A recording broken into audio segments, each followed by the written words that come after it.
Okay, welcome back. Piston carving part 2. If you happen to like what you see and you come back to watch part 2, then do me a favor and like, subscribe, follow, comment. I'm cross-posting this to both TikTok and YouTube. So do all the good stuff and let me know that you liked what you saw. If you didn't, so make good comments, make bad comments. I like them both, so fire away. So round 2, first episode, we took the drawing and scratched in the surface. And as you can see, I went back and quality controlled myself, and you can see I got a couple of magic marker lines here. I felt I was too skinny here and too fat here, so I know I need to take this line and keep this line as I start to carve. Again, these are all work in progresses, and sometimes the imperfections are sometimes what makes the quality of it. I'm trying to be as clean as I can with this because it's all straight lines. Give me just a second here, and I'll show you one that imperfections actually look good. Just a second.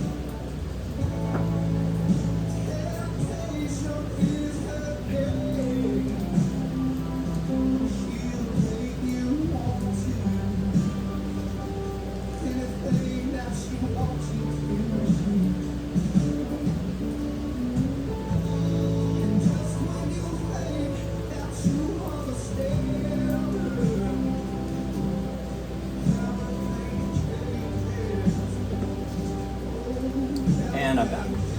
So this is another piston out of that same truck that I've carved and finished, and different type face scenario, but as you can see, sometimes the irregularity and the imperfectness kind of is what gives it its character. Like it doesn't always have to be perfectly straight lines. Sometimes the beauty in it, the character that it has, is the fact that it's a little rough looking, especially the way I do them. A lot of guys carve these pistons and they just polish them and leave them just polished. I like to paint them. I think it adds depth, I think it adds character, and I think it adds a little quality to them also. But this is one that you can see where the lines ain't straight, they're not perfect, not intended to be. So, but I think that's kind of what makes this piston carving a little cool, is the fact that it's not perfect. It's got character.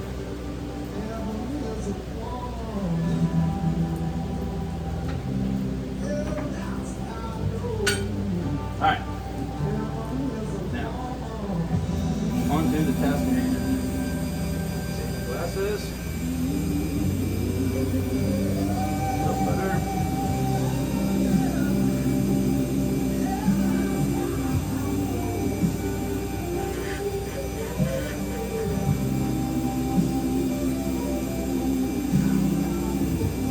Sometimes the hard part is just getting started. Like once you start, it kind of flows, but it's finding that right spot to, like, this is where I'm going to start digging.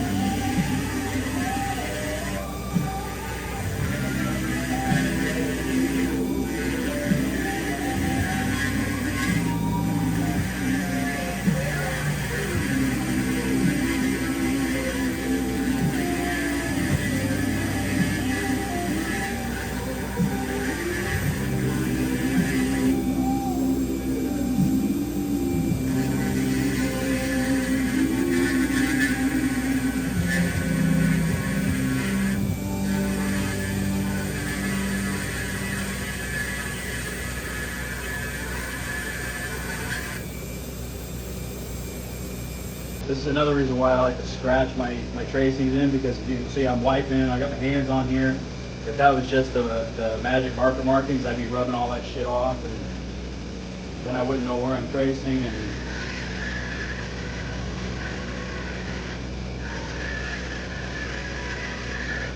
all trial and error kind of stuff.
Sorry, I'm not talking a whole lot here because I get kind of wrapped up on being focused, and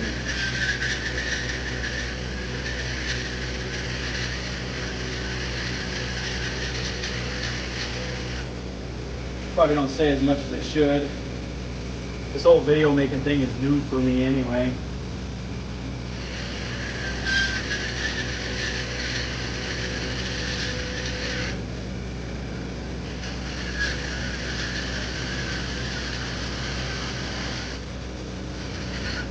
Plus, I want to focus so I don't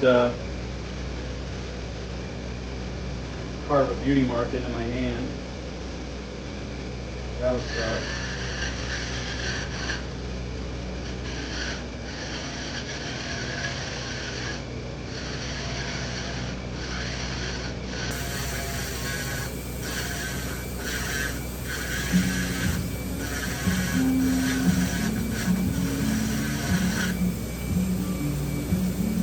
You know, these bits too, depending on how you carve in, whether you carve in like this or to the side, will make a different cut, a different profile look.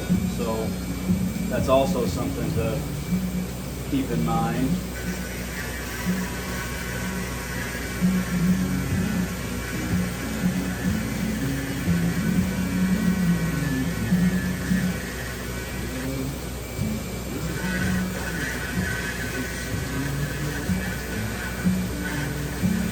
You want to go nice and slow, because if you try to rush it and speed, you end up with a bleeder, and then you've got this really irregular looking line.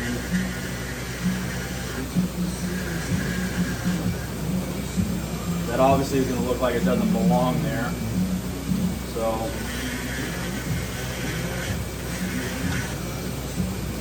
that. It's okay, we can fix it.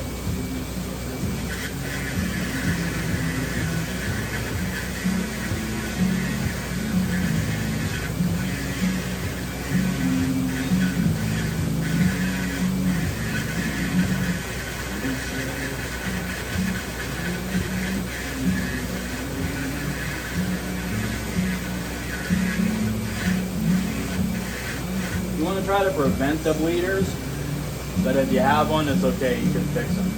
You can sand them out. You can even make if a bleeder is too deeply gouged, then you can turn it into like a battle scar.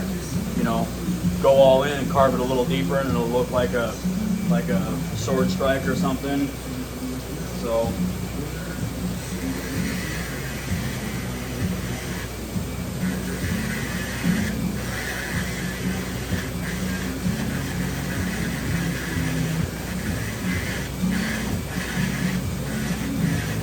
Not awesome, but a bleeder is not the end of the world either. And like I said, sometimes the imperfections add a little character to it. So I'm sweating like a pig here today because we're finally getting some rain here in the desert, and it is humid as all hell here at the moment.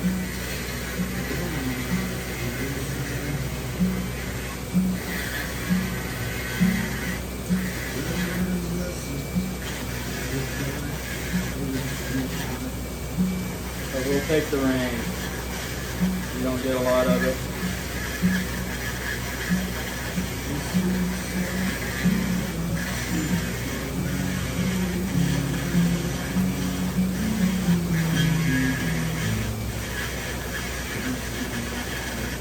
And you can tell when, even with buttering it up with the soap,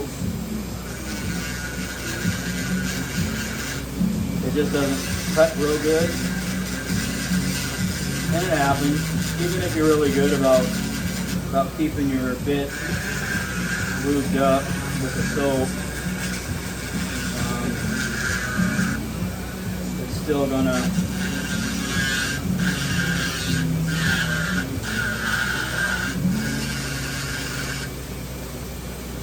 pack in every once in a while. It is what it is. That's why I keep the hard ox handy, and it doesn't hurt these carbide bits, believe it or not. It actually likes it, it's good for it.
Once in a while when I'm setting a profile,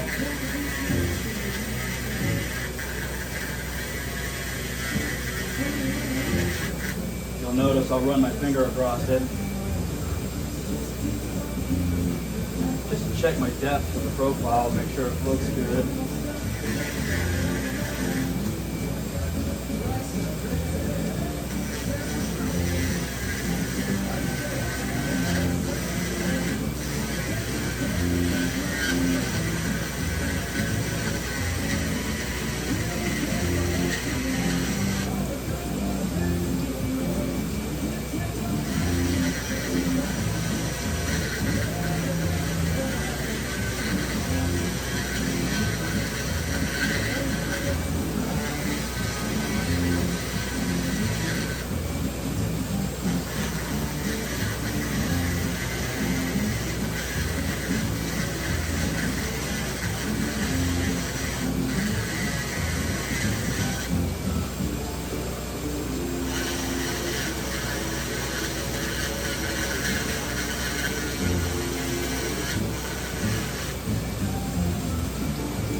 Important to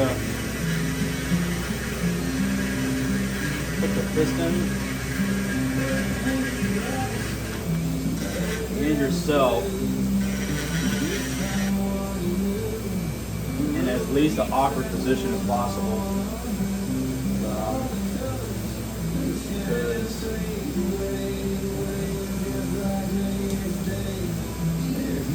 you want to be comfortable when you do this.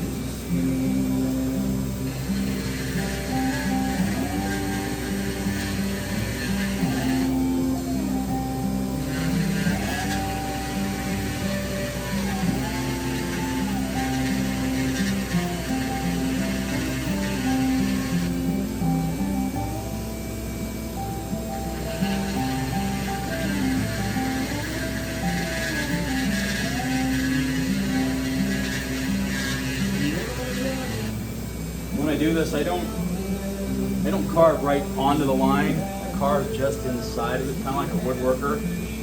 Or if you're cutting iron with like a torch, you cut inside the line. That way you can, grind down or shave down or sand down.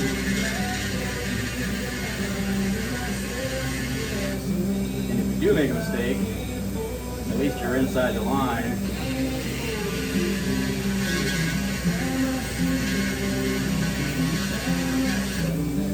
It minimizes the oh shittedness of the mistake.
Again, by all means, leave comments, questions.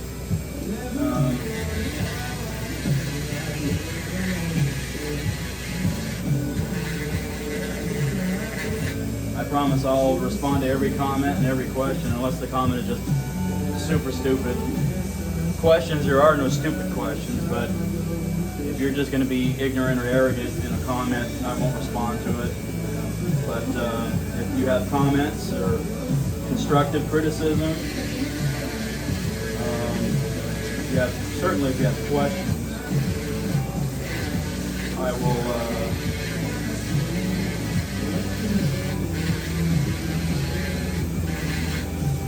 I will answer every single one of them.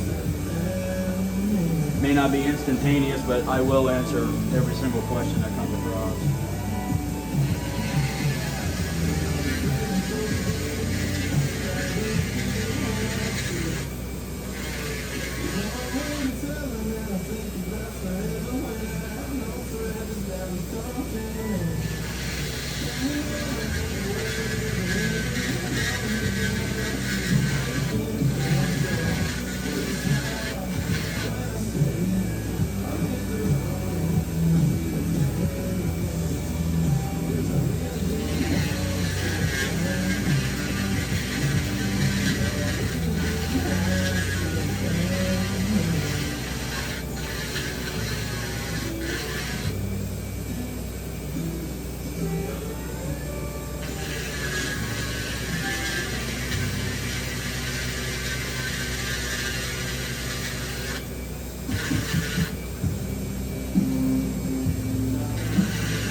try to minimize the bleeders.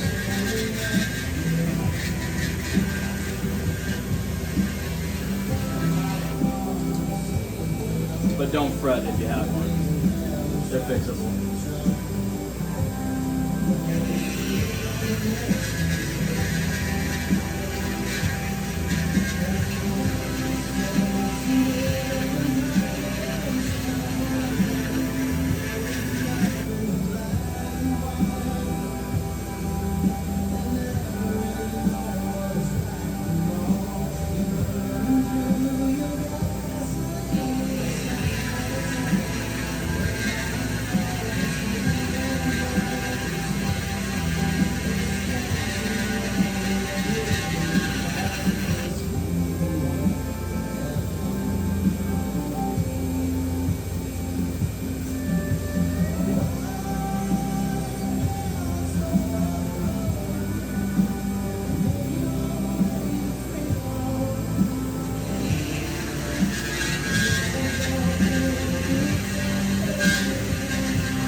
Always keep some memory cloth on hand also.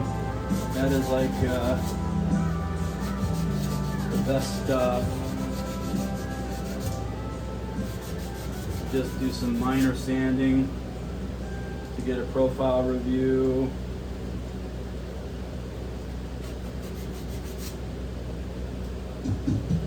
Like it. Why is this song playing twice?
Third time?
I get to the ends of these areas right here, I kind of fade them out. I try not to gouge all the way in to the end.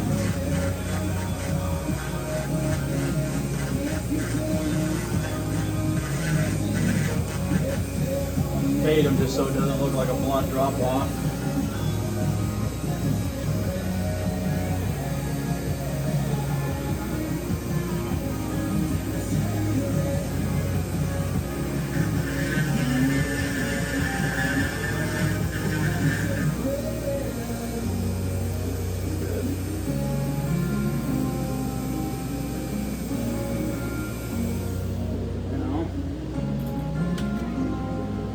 Bit tip out.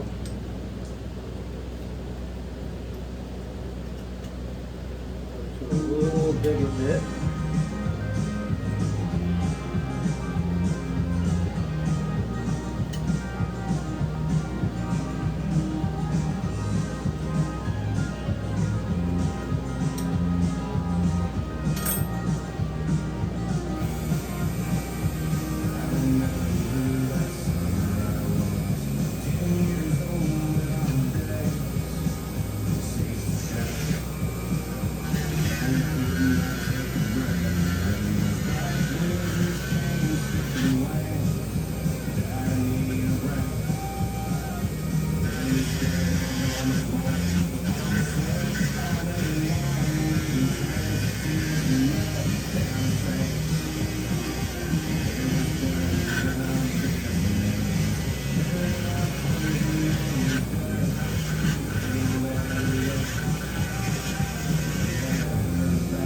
Going to a little bit bigger bit to hog out bigger material, like in these big wide areas, is great, but you can get a lot more wowies that way.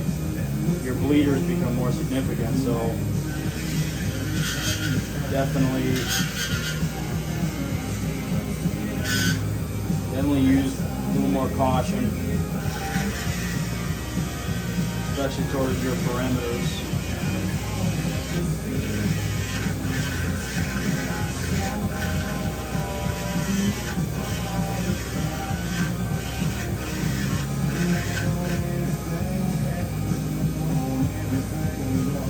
The bigger bits will turn into runners real quick.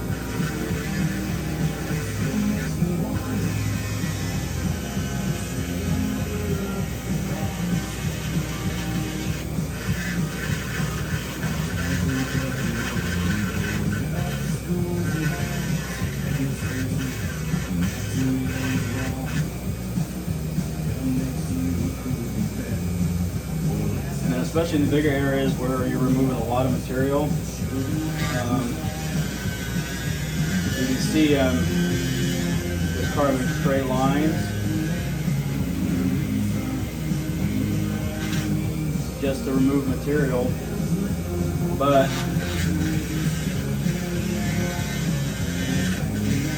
the straight lines don't necessarily look good on a finished product.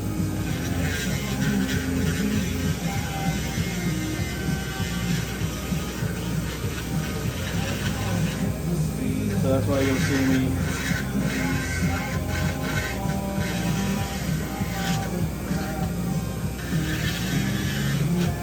just kind of go back in and I'll crisscross them and kind of muddy it up a little bit so it looks more wrinkly or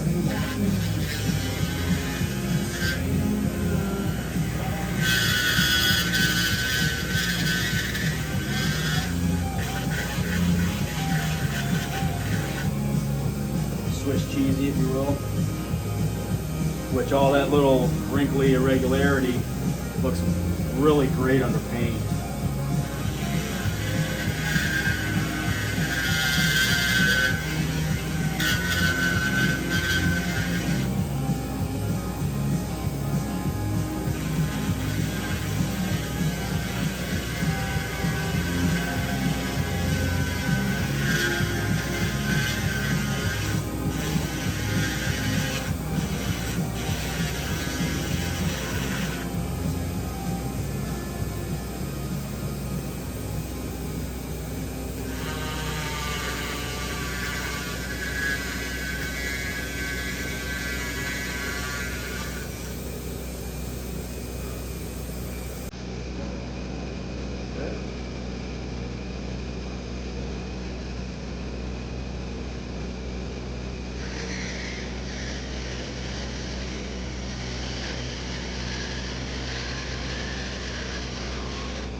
Now this one I'm not carving all the way through.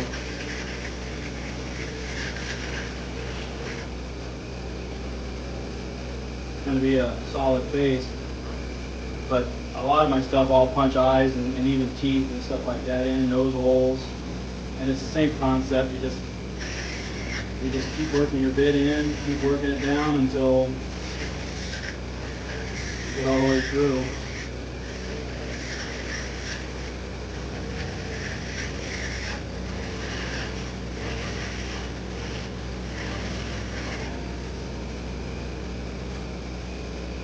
I like doing both. I never like doing the same thing twice.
the difference between what the straight lines look like versus kind of muddying it up a little bit. Just looks a little better, a little cleaner. Actually, it looks a little less clean, but it looks better. I don't know. Let me know. Drop a comment. Do you like the straight lines? Do you like it a little more choppy?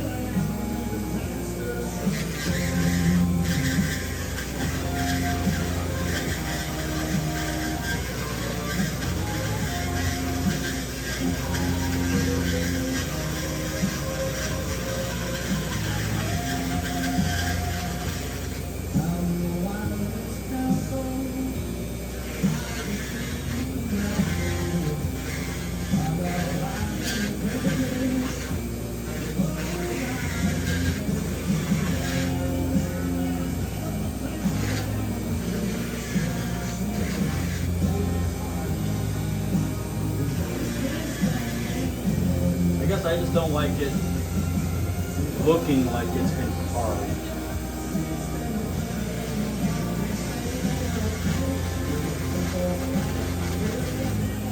If that makes sense to you. Okay, so now I got the whole thing cut in. Just to give you a little bit of a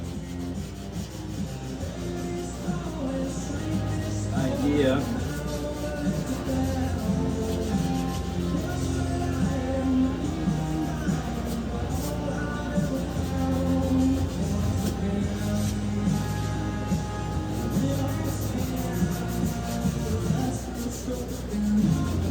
What it looks like with a little bit of paint on it.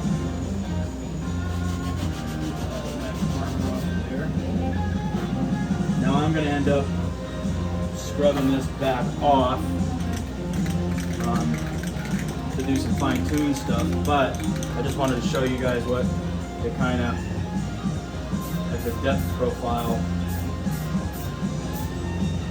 of what it looks like with a little bit of paint to it. And I just use regular black primer, and then depending on what colors I want to use. I don't have any sponsors. There's nobody funding me or anything, but I really like this Duplicolor stuff. It adheres to the aluminum really well, and it's got a good color shine to it. And then once all of that is dry, I come back with the Duplicolor clear with flake in it. This one here doesn't have flake in it, but I like the flake. They call it pearl, and it's got like a candy finish to it. It looks awfully good. And then you just let that dry for a couple of seconds. That black primer doesn't take long at all to dry, and then I just come back with my emery cloth.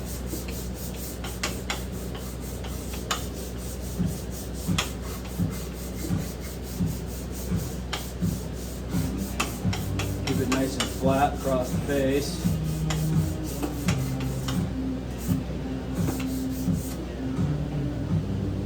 And then bring in some highlights to those interior carvings.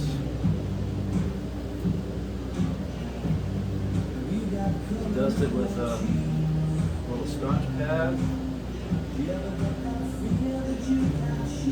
Or you don't have to. Kind of looks good either way.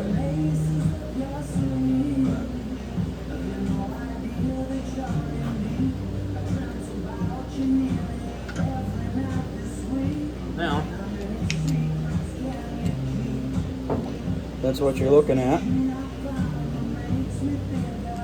after it's carved and profiled in. A little bit of paint. And then now what I'll do is this will dry, and then I'll hit it with, I don't know, I like to change my colors up. I don't like to use the same color. This one to me wants to be maybe a brownish or a goldish color. So I'll probably put like a gold to it.